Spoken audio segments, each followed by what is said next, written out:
When a tall building is oscillating due to ground motion or heavy wind, you may notice the oscillation does not persist forever. The amplitude of oscillation decreases with time until the building stops completely. This phenomenon is known as damping, which is the third principal component of a dynamic system. Under damping, the energy obtained by the structure due to external force does not remain in the loop of transformation between kinetic and potential energies. Instead, it changes to other forms that do not contribute to the movement of structure. Consider a steel structure. When the structure is moving, differential rotation may occur at the beam column joints. This builds up friction in the members' connection.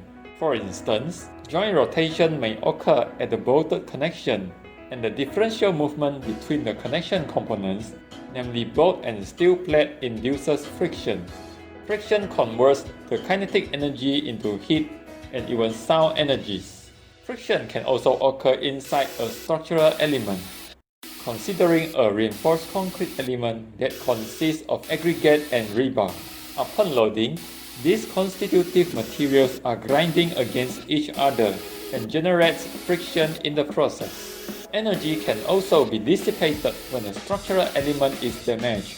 Such damage, regardless of yielding of ductile element or crack for brittle element, means the irreversible destruction of the solid material's intermolecular attraction.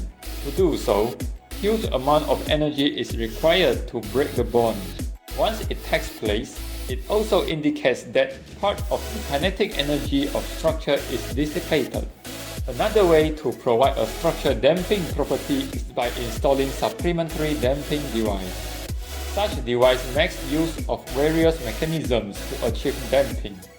For instance, viscous damper makes use of fluid viscosity to dissipate the energy.